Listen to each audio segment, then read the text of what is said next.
that was the overarching thing, was like, we have to be the good people. On COVID, on, the people with the lawn signs. It's in this house, we believe there are, no illegals on stolen land, and all love is, and things I don't disagree with, of course. Well, I disagree with the stolen land thing. That's silly. Either shut up or give it back. But, just in general, they have this idea that they are only really fully alive if they are taking the cause of some marginalized group. Homeless, same thing. Like somehow that got completely inverted. We defend your right to live on the sidewalk, where it used to be the compassionate thing was to get you off the sidewalk. Bill Maher recently had a conversation with Sam Harris, and one of the main topics they discussed was identity politics. Maher used this moment to criticize the Democrats for still focusing on identity politics, even though many people are starting to see its problems. During the discussion, Sam Harris looked a bit uncomfortable as Maher strongly challenged these ideas. It was clear that Maher wasn't holding back. We've put together all the important clips for you, so make sure to hit the subscribe button, and let's jump right into it. It's surprising that suddenly you discover a tension between women's rights, trans rights, gay rights, and it's if everyone wasn't in such a rush to burn it all down, we might actually be able to have a conversation about it. You want my analysis of what the overarching place this comes from? Yeah, sure. Of You don't seem that excited. I can't listen. It's 5:30. I came here for this purpose. You don't seem that excited about it. I'm on pins and needles. Okay.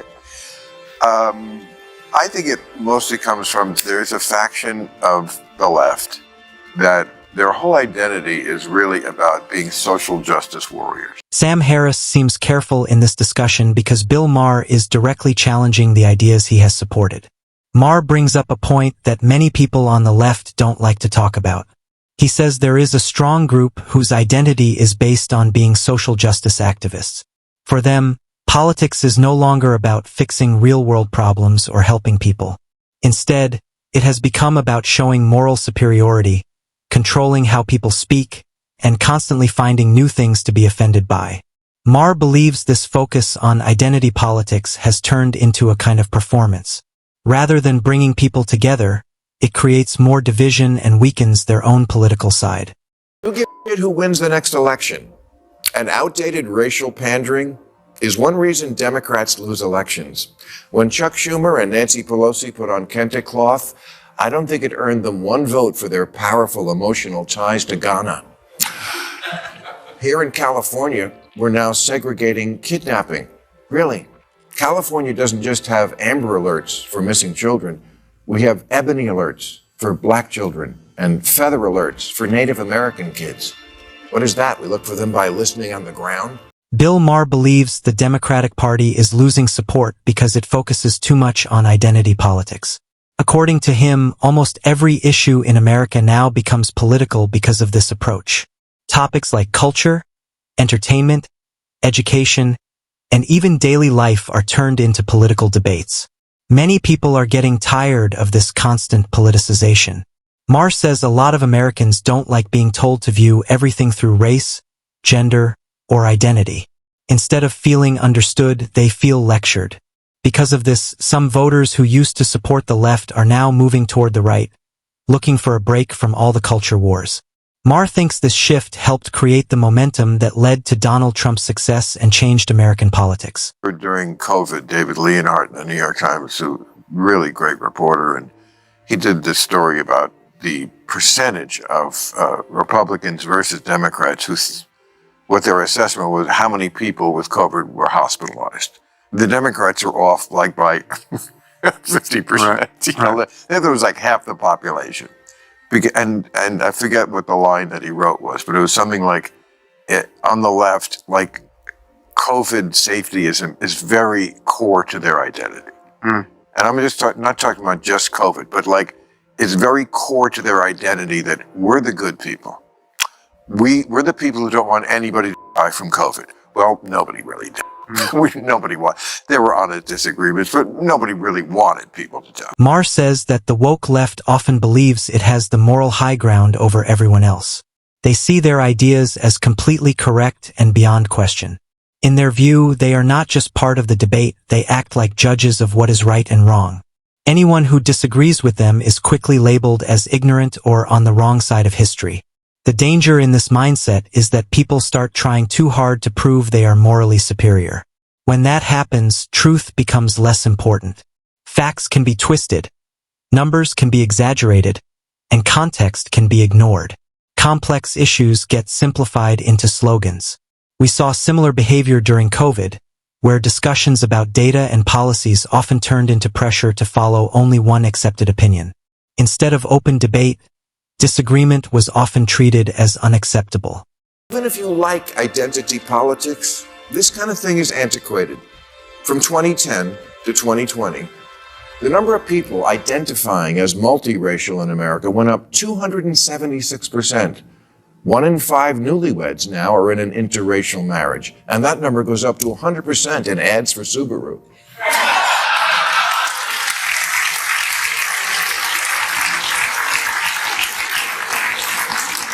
You couldn't do a remake of Guess Who's Coming to Dinner today because almost 100% of Americans approve of interracial marriage, especially with rich in-laws. 5.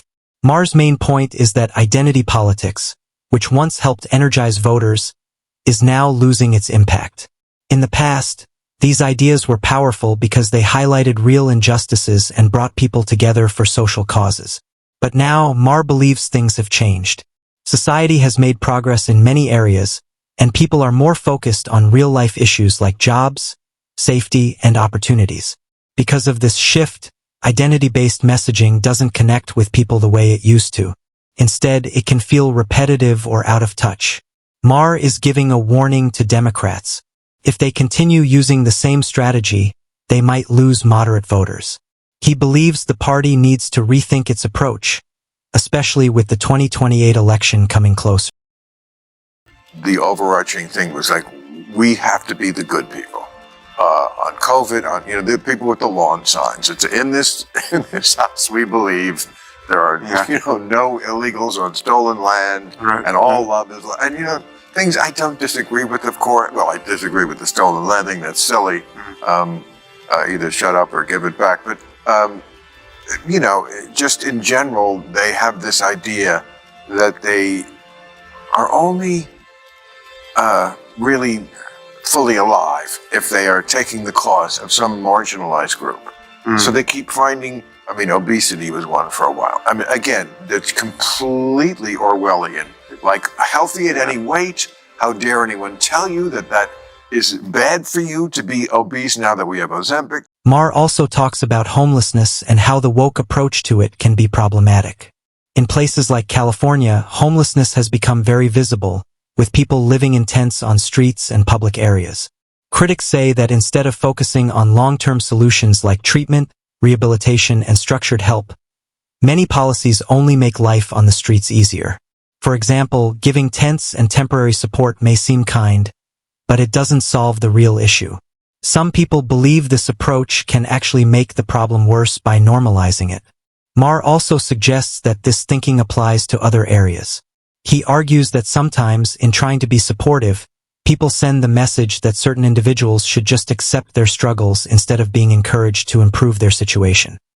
Same thing, like somehow that got completely inverted. We defend your right to live on the sidewalk, where it used to be the compassionate thing was to get you off the sidewalk, right? All these, areas were disabled. It was like, how dare you say that that's, and then it's just different. It's not a handicap. They said that you have to rethink what you think about disabled. It's just a different way of doing it. We're not worse because we can't hear. Yeah, if I couldn't hear, I'd think I was worse. I would like to get my hearing back. Many people today are tired of being labeled and placed into political categories. They also don't like being told that they are still facing the same level of oppression as people did in the past, especially when their own lives show progress. It's clear that society has improved in many ways compared to earlier generations. There are more opportunities, better laws, and fewer barriers than before. This doesn't mean all problems are gone, but it does mean things have changed. Critics say that when political messaging ignores this progress, it feels disconnected from reality. Maher's point is that recognizing progress does not mean ignoring past struggles. It simply means accepting the truth. If people feel their achievements are being ignored, they may start to turn away from that message. Elba, who says, as humans, we are obsessed with race, and that obsession can really hinder people's aspirations. Actress Raven-Symoné agrees. She told Oprah, I'm tired of being labeled. I'm not an African American. I'm an American.